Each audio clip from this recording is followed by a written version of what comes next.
Student, आज मैं आपका chapter 11 foreign exchange rate part 1 को आपको समझाने जा रही हूँ। जो फॉरेन एक्सचेंज रेट हमारा चैप्टर है, इसके पूरे चैप्टर के अंदर आप ये पढ़ोगे कि फॉरेन एक्सचेंज की हमें क्या ज़रूरत पड़ती है, प्लस फॉरेन एक्सचेंज क्या है, फॉरेन एक्सचेंज रेट क्या है। जिस तरीके से आप कई बार पढ़ते हो कि डॉलर के रेट बढ़ गए हैं या डॉलर के रेट घट गए हैं, तो क्यों जो है हमारा जो डॉलर का रेट बढ़ता और घटता रहता है। तो सबसे पहले उन कंसेप्ट को पढ़ाने से पहले मैं आपको जो बताऊंगी that is foreign exchange. Foreign exchange क्या होता है? फॉरेन एक्सचेंज वो स्टॉक होता है फॉरेन करेंसी का एक कंट्री के पास एक सिंगल पॉइंट ऑफ टाइम पर, उसको हम बोलते हैं फॉरेन एक्सचेंज। इसके लिए मैंने आपको इसके अंदर बता रखा है, foreign exchange refers to foreign currency the stock of foreign exchange with the current country से इंडिया। हम अपनी कंट्री की बात कर रहे हैं। Refers to stock of all foreign currency with RBI at a point of time. जैसे कि आपने आरबीआई का चैप्टर जो पढ़ा था पीछे बैंकिंग का, जिसमें कस्टोडियन ऑफ फॉरेन एक्सचेंज जो है आपने पढ़ा था कि करेंसी जो है आरबीआई के पास होती है, फॉरेन एक्सचेंज आरबीआई के पास होता है।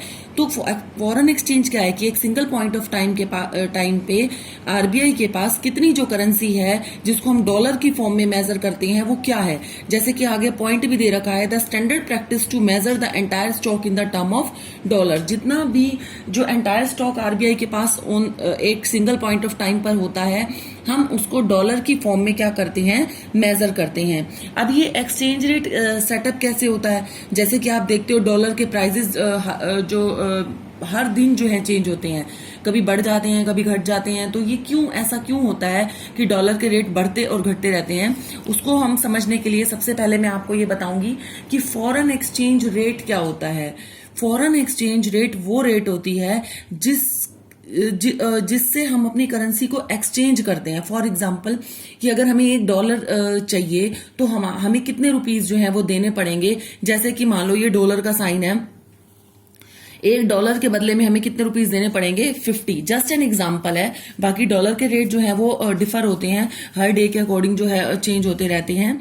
The rate at which domestic currency can be exchange for foreign currency is known as foreign exchange rate. Foreign currency के साथ जो हमारी करेंसी को हम एक्सचेंज करते हैं तो बदले में हमें कितना पैसा देना पड़ता है, उसको हम बोलते हैं एक्सचेंज रेट। जैसे कि डॉलर के बदले में आपको कितना पैसा जो है वो देना पड़ रहा है, that is foreign exchange rate. अब जो हमारा जो नेक्स्ट टॉपिक आता है that is type of exchange rate. Exchange rate हमारे कितने टाइप्स के होते हैं? जैसे कि अब हमारा इसके अंदर आप देख रहे हो फ्लेक्सिबल एक्सचेंज रेट है और क्या है हमारा फिक्स एक्सचेंज रेट है। फ्लेक्सिबल एक्सचेंज रेट को हम एक और नाम भी दे सकते हैं फ्लोटिंग एक्सचेंज रेट। वो आप देख लेना कि कभी फ्लोटिंग एक्सचेंज रेट भी आ जाता है तो आपको सेम फिक्स एक्सचेंज रेट वाली जो मैटर है वो इसके अंदर लिखना है। जो फ्लेक्सिबल एक्सचेंज रेट जो आ जाता है तो उसमें फ्लोटिंग एक्सचेंज रेट वाला मैटर जो है आपको लिखना है, और फिक्स एक्सचेंज रेट का डिस्कशन मैं आपको फ्लेक्सिबल एक्सचेंज रेट करवाने के बाद करवाऊंगी।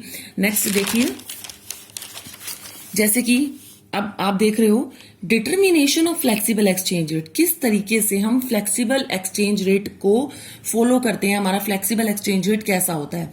फ्लेक्सिबल से आपको पता ही चल रहा होगा कि वो चेंज हो सकता है, उसके अंदर जो चेंजेस हैं वो होते रहते हैं। बट चेंजेस होते किस वजह से हैं वो आपको देखना है। देखिए, जैसे demand and supply of foreign exchange rate are two basic determinants of flexible exchange rate that are given below. कह रहे डिमांड और सप्लाई में जब चेंजेस होते हैं उसकी वजह से क्या हो जाता है, हमारा फ्लेक्सिबल एक्सचेंज रेट के अंदर भी चेंजेस हो जाते हैं। मीन्स एक्सचेंज रेट में चेंजेस हो जाते हैं, तभी हम उसको कौन सा एक्सचेंज रेट बोलते हैं, फ्लेक्सिबल एक्सचेंज रेट। तो इसके दो कंपोनेंट्स हैं। दो कंपोनेंट्स में से सबसे पहले हम डिस्कस करेंगे डिमांड ऑफ फॉरेन एक्सचेंज। बड़ा ही इजी कंसेप्ट है ये आपका। डिमांड का रिलेशनशिप अगर हम किसी चीज के प्राइस से करते हैं तो आपको पता होता है कैसा रिलेशनशिप होता है हमारा, इनवर्स रिलेशनशिप। सेम वही रिलेशनशिप आप इसका डॉलर के अंदर डॉलर के रेट में भी है। अगर मान लो डॉलर के रेट जो हैं वो कम हो जाते हैं, जैसे आप ये देख रहे हो other things remains constant, demand for the foreign exchange is inversely related to the price of the foreign exchange। कह रहा है कि other things remains constant, price of the dollar और डिमांड ऑफ द डॉलर दोनों के बीच में कैसा relationship है हमारा, जो है इनवर्स रिलेशनशिप है। जैसे कि आप देख रहे हो high rate of foreign exchange, low rate of demand of foreign exchange. कह रहा है कि अगर डॉलर महंगा है तो डॉलर की डिमांड क्या होगी, कम। इसका diagram same to same demand curve की तरह बनेगा, बट OY और OX एक्सिस पर जो है आपको जो अलग चीज लिखनी पड़ेगी, जैसे रेट ऑफ फॉरेन एक्सचेंज और यहां पे demand of foreign exchange, demand of foreign exchange. अब आप देख रहे हो कि जब डॉलर के प्राइस, जो हमारे डॉलर को हम R1 R2 में ले रहे हैं, डॉलर के प्राइस हमारे OR2 थे, तो डॉलर की डिमांड क्या थी, OM। क्या थी, OM। और अगर डॉलर के प्राइस जो घटकर क्या हो जाएंगे, OR1, तो इसकी डिमांड जो है वो बढ़कर कितनी हो जाएगी, OM से ON। तो इसको मैं एक और एग्जांपल के थ्रू भी बताती हूँ। जब डॉलर यहाँ पे आप देख रहे हो 70 का था, तो डॉलर की डिमांड थी OM। डॉलर घटकर 50 का हो गया तो डॉलर की डिमांड हो गई ON। तो ये क्या है, हमारा demand curve of foreign exchange, and there is a inverse relationship between demand of the foreign currency and price of the foreign currency. अगर प्राइस बढ़ रहे हैं तो डिमांड क्या हो जाएगी, कम, और प्राइस कम हो रहे हैं तो डिमांड क्या हो जाएगी, ज्यादा।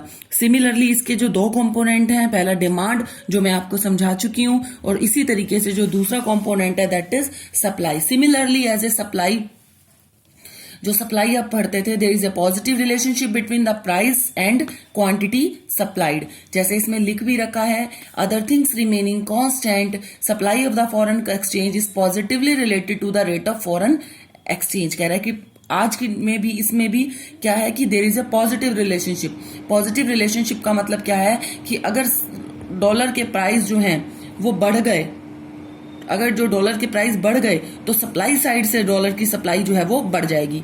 सिमिलरली डॉलर के प्राइस अगर घट गए तो सप्लाई साइड से जो डॉलर की सप्लाई है वो क्या हो जाएगी, कम हो जाएगी। तो हम कह सकते हैं देयर इज ए जो direct relationship between the price of the dollar and supply of the dollar. मैं यहाँ एरो भी लगा सकती हूँ। अगर प्राइस बढ़ गई तो सप्लाई भी बढ़ जाएगी, प्राइस घट गई तो सप्लाई भी कम हो जाएगी। तो इसके अंदर कैसा रिलेशनशिप है, हमारा डायरेक्ट रिलेशनशिप है। जो अब देखिए वही कर्व बना रखा है, जब डॉलर की प्राइस OR2 थे तो सप्लाई कितनी थी, आप देख रहे हो OM। और अगर डॉलर के प्राइस जो है कम थे OR1, तो सप्लाई कितनी थी, N। वही चीज यहाँ पे लिखी हुई है कि अगर जो प्राइस हैं अगर 70 थे तो सप्लाई हमारी OM थी, और अगर अब हमारे प्राइस जो हैं 50 हो गए तो सप्लाई कितनी हो गई, ON हो गई। तो ये दो कंपोनेंट्स थे हमारे फ्लेक्सिबल एक्सचेंज रेट के। पहला हमारा डिमांड था, दूसरी हमारी सप्लाई थी। नेक्स्ट अब हमारा जो आता है इक्विलिब्रियम और पार एक्सचेंज रेट। इक्विलिब्रियम और पार एक्सचेंज रेट ये भी हो सकता है कि आप रेट को किस तरीके से सेटअप कर रहे हो। ये इस टाइप का डायग्राम जो है आपने अपने माइक्रो इकोनॉमिक्स के जो मार्केट वाला चैप्टर है उसमें भी बनाया था, बट चेंजेस अब यहाँ पर ये आ रहे हैं कि डिमांड और सप्लाई जो है, दोनों जो कर्व हैं आपस में जहां एक दूसरे को इंटरसेक्ट कर जाएंगे, वहां पर हमारा डॉलर का रेट जो है वो क्या हो जाएगा, सेटअप हो जाएगा। जैसे कि ई पॉइंट हमारा वो वाला पॉइंट है जहां पर supply curve of foreign currency, demand curve of foreign currency दोनों एक दूसरे को इंटरसेक्ट कर चुके हैं ई पॉइंट पर। वहां पर हमारा डॉलर का रेट जो है कितना सेटअप हो गया है, OR। और इसके साथ इन्होंने एक दो कर्व और भी बनाए हैं कि अगर डॉलर की जो सप्लाई, डॉलर का जो प्राइस है वो OR से बढ़कर OR1 हो गया तो डिमांड जो है हमारी कितनी हो जाएगी, OM हो जाएगी। बट सप्लाई को आप देखो, मैंने पॉइंट इस से आगे बढ़ाकर सप्लाई कितनी हो जाएगी हमारी, ON। सिमिलरली मैं अगर आपको इसका बिल्कुल अपोजिट बताऊं, अगर डॉलर के प्राइस घट गए हैं तो डॉलर की जो डिमांड है वो ON हो जाएगी और सप्लाई कितनी हो जाएगी, OM। एक ही डायग्राम में आपको दोनों चीजें जो है सिखाई हुई हैं। जैसे कि पहले डॉलर का रेट किस तरीके से सेटअप होता है, अगर डॉलर का रेट ज्यादा है तो डिमांड कितनी होगी हमारी, OM, बट सप्लाई कितनी होगी, ON। अगर डॉलर के रेट कम है तो डिमांड कितनी होगी हमारी, ON, और सप्लाई कितनी होगी हमारी, OM। तो इसी डायग्राम में बना रखा है। बट इस डायग्राम को बनाने का जो मेन पर्पज है वो आपको ये दिखाना है कि डॉलर के रेट किस तरीके से सेटअप होते हैं, जहां पर demand of the foreign currency और supply of the foreign currency intersect कर जाते हैं एक दूसरे को। उस पॉइंट पर हमारे डॉलर के रेट जो है वो क्या हो जाते हैं, सेटअप हो जाते हैं। और वो पॉइंट है हमारा ई पॉइंट। ई पॉइंट आप देख रहे हो जहां पर दोनों एक दूसरे को इंटरसेक्ट कर रहे हैं, इसको हम इक्विलिब्रियम भी बोल सकते हैं कि यहाँ पर हमारा क्या हो रहा है, इक्विलिब्रियम, जहां पर दोनों कर्व जो है एक दूसरे को क्या कर रहे हैं, इंटरसेक्ट कर रहे हैं। तो इतना टॉपिक जो मैंने आपको बताया है, इन सब की बड़ी ब्रीफ सी एक्सप्लेनेशन आपके बुक में दे रखी है। सेम आपको वही एक्सप्लेनेशन जो आप ये देख रहे हो ये दे रखी है, सेम आपको वही एक्सप्लेनेशन जो है लिखनी है अपने नोट्स के अंदर। प्लस एक चीज मैं आपको और बताऊं, जो मैंने आपको अभी समझाया है कि किस तरीके से इसके अंदर इम्पैक्ट पड़ रहा है, चेंज हो रहा है, उस सारा एक्सप्लेनेशन इसके अंदर जो है वो दे रखा है, जो मैंने आपको बताया है।